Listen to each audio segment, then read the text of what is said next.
हरि ओम। हम लोग श्री रामचरितमानस में अयोध्या कांड देख रहे हैं और कैकेयी और मंथरा के बीच में संवाद चल रहा है। मंथरा जो है वो नाना प्रकार से कैकेयी के मन में ये बात डाल रही हैं कि तुम्हें तुम्हारा जो है तुम्हारे ऊपर विपत्ति आने वाली है और कौशल्या जो है वो तुम्हारे विपरीत कोई कुचाल कर रही हैं। इसलिए राजा राम को राज्याभिषेक दे बन करवा रहे हैं और भरत को भेज दिया वहां पर, मतलब भरत का और तुम्हारा भविष्य खराब है। अब उनकी बात सुन के पूरी झांसे में आ चुकी हैं कैकेयी। यहाँ तक क्या कहती हैं, अब उनका प्रतिकार या उत्तर देखिए क्या कहती हैं। कहती हैं, परं कूप तो बचन पर सकौ पूत पति त्याग, कहसी मोर दुख दे कि बड़ कस न करब हित लाग। सोचिए क्या कहती हैं। रानी की भक्ति मंथरा के लिए इतनी प्रगाढ़ है, पति के लिए नहीं, पुत्र के लिए नहीं, किसी के लिए नहीं, अब मंथरा के लिए प्रगाढ़ हो गई। और ये जो चालबाज लोग होते हैं, नटवरलाल लोग होते हैं, वो ऐसा ही करते हैं। क्या कहते हैं, कहती हैं मैं परऊं कूप तो बचन पर, मैं तुम्हारी बात तुम कहो तो मैं कुएं में कूद जाऊं और पुत्र और पति को भी छोड़ दूं। जब तुम मुझे कोई ऐसी राय बता रही हो जो कर सकते मेरा जीवन सुधरेगा, तो मैं उसे क्यों ना करूंगी। कहसी मोर दुख देख बड़ कस न करब हित लाग, ऐसे क्यों नहीं करूंगी जिससे मेरा फायदा होता हो, जिससे मेरा लाभ होता हो। अब आप ये सोचिए, जब समय कठिन आता है तो मनुष्य की स्थिति कैसी होती है कि वो सब कुछ भूल जाता है। यहां पर इस जगह पे कह रही है पुत्र और पति को भी छोड़ सकती हूँ। कैकेयी पुत्र और पति को भी छोड़ सकती हैं तो उनको चाहिए क्या है। पुत्र के लिए राज्याभिषेक चाहिए कि नहीं चाहिए। अगर छोड़ देंगी तो फिर राज्याभिषेक कैसे होगा। और पति भी, अगर पति को छोड़ देंगी तो पुत्र को राजा बनाएगा कौन। जो समझ में आता है अभी तक की कहानी के हिसाब से, उनका तो सारा काम ही पुत्र और पति के कारण चल रहा है। लेकिन वो कह क्या रही मंत्रा से, उनकी बुद्धि देखिए कहाँ पहुंच गई है। उनकी बुद्धि ऐसे रसातल में पहुंच गई है कि वो कह रहे हैं कि मैं पुत्र पति को भी छोड़ सकती हूँ अगर तुम्हारी बात पे।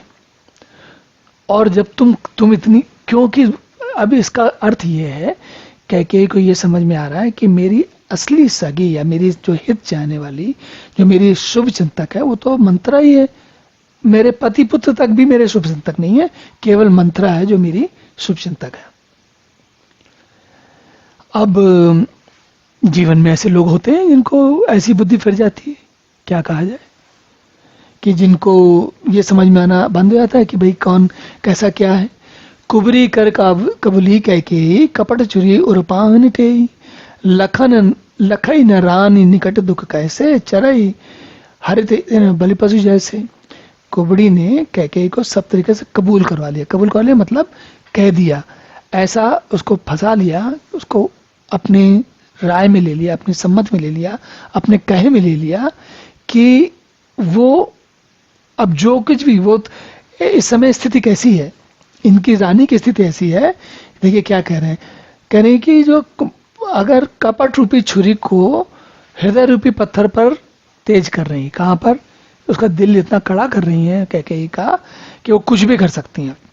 उनकी स्थिति ऐसी हो जाएगी, जब देखिए उन्होंने कह ही दिया पिछले लाइन में, पुत्र और पति को भी छोड़ सकती हूँ, तो अब क्या कहेंगी। रानी के बुद्धि ऐसी विकट हो जाएगी कि रानी लखई न रानी निकट दुख कैसे, सामने जो दुकान वाला वो नहीं दिख रहा, और चरई हरत तीन बलि पशु जैसे बलि का पशु हरी घास चरते समय ये नहीं देखता कि ये घास चरने के चक्कर में शिकारी हमें पकड़ लेगा।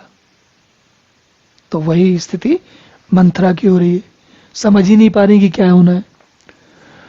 अब उसके बाद तुलसी थोड़ा हमारे समझने के लिए बताते हैं, कहते हैं सुनत बात मृदु अंत कठोरी, देति मनहु मधु माहुर घोरी, कहा चेर सुध अहय की जाही, स्वामी ने कहा कहो कथा मोहि पाई। मंत्रा की बातें सुनने में तो कोमल है पर परिणाम में कठोर है। क्यों, सबको पता है क्या होने वाला आगे। मानो शहद में घोल कर जहर पिला रही हो। दासी कहती है स्वामिनी, तुमने मुझे एक बात बताई थी, एक कथा कही थी, तुम्हें याद है? क्या क्या क्या बात कही थी? कौन सी बात याद दिला रही है? देखिए वो दांव चला जा रहा है ना, ये लो तो वो मिले, मैं तुम्हारे लिए ये करूं तो तुम मेरे लिए वो करो। क्या दांव चला जा रहा है? दुए बरदान भूप सन थाती, मांगू आज जुड़ावो छाती। तो रानी तुलसी की कथा के अनुसार तो रानी को भी याद नहीं है। ये जो चेरी है, दासी है, जिसकी दुर्बुद्धि छा गई है, जिसकी बुद्धि बदल गई है, वो उनको विचार बना रही है। क्या कहती है कि तुमको जो 2 वर तुम्हारे पड़े थे पुराने बैंक में पड़े हैं, उनको आज तुम्हारा कैश कराने का टाइम आ गया, अब करा लो कैश, उनको लगा दो यहाँ पर। और मांगा हूँ आज जुड़ावा चाहती। देखिए अब ये भी राय इन्होंने दी है, स्वतः ही राज राम ही वनवासु, देहु ले सब सवते उलासु। कहते हैं तो 2 काम करो, अपने पुत्र के लिए राज्य मांगो और राम के लिए वनवास मांगो। तो क्यों वनवास मांगो? क्योंकि अगर यहाँ रहेंगे तो जो प्रजा है वो फिर गड़बड़ कर देगी। राम को ऐसी स्थिति में फंसा दो कि वहां वो कुछ कर ही ना पाए। जंगल में रहेंगे तो कुछ कर ही नहीं पाएंगे। सोचिए क्या आनंद की बात है। हम और आप तो समझ नहीं पाते, हम मंत्रा से क्या अपेक्षा रखें कि उसे समझ में आएगा कि भगवान क्या है। स्वाभाविक उसे समझ में नहीं आएगा, और जब समझ में नहीं आएगा तो वो तो गलती करेगी करेगी। अब गलती करेगी, क्या गलती कर रही है? वो परम पिता परमात्मा ब्रह्म को कह रही जंगल में भेज दो। ऐसा भगवान जिस जो कण कण में व्याप्त है, उनको कह रही जंगल में भेज दो। सोचिए कितने आनंद की बात है। और भूपति राम सपति जब कराएं, तब मांगे उचे वचन टरें। कहते हैं अब देखिए यहाँ पर ये स्थिति बच्चे या घर के परिवार के लोग कभी कभी करते हैं कि जब तक बात पूरी नहीं हो जाएगी, जब तक पक्का नहीं कर लेंगे, तब तक छोड़ेंगे नहीं, पकड़ के ही मानेंगे। कह रही है कि जब तक राजा तुमको वर दे नहीं दे, तब तक छोड़ना नहीं। अब आज की रात बीत गई तो काम बिगड़ जाएगा। आज की रात बिगड़नी नहीं चाहिए। आज ही शाम से तुम जो है इसको, इस बात को आज ही शाम तक, ये रात तुरंत के तुरंत राजा से ये बात कर लो और इसको पूरा थाम लो। तो मंत्रा का कहने का अर्थ ये है कि भाई मौका बिल्कुल छोड़ो मत। बड़ कुगात करी पात किन कहे से कोप ग्रह जाए, काज सवारे उस जग जब सहस जनिपति आओ। तो अपनी मंत्रा ने बड़ी कहा कि कोप भवन में जाओ, चुपचाप वहां जाके बैठो। तब मतलब यहां से भी नहीं, बात नहीं करनी है, अलग कमरे में जाओ।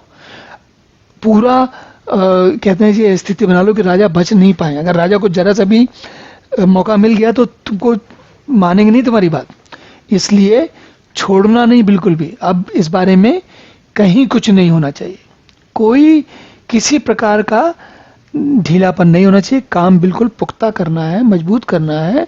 तो अब राजा से बात ही मत करो सीधा। और ये हम देखते हैं कि कभी कभी होता है ना, जब 2 प्रिय लोग होते हैं दूसरे से, तो क्या होता है जब अनमने हो जाते हैं तो बात नहीं करते हैं। तो इसी युक्ति का प्रयोग किया जा रहा है। मंत्रा काफी समझदार है, ऐसी बात नहीं है। और कैकेयी अपनी बुद्धि का थोड़ा सा प्रयोग नहीं कर रही है। चलिए आगे देखते हैं क्या होता है। तो अब अगले सत्र में पुनः मिलते हैं, इसको देखते हैं कि कैकेयी कैसे पूरे झांसे में आ जाती हैं और आगे क्या होता है। तब तक के लिए हरि ओम।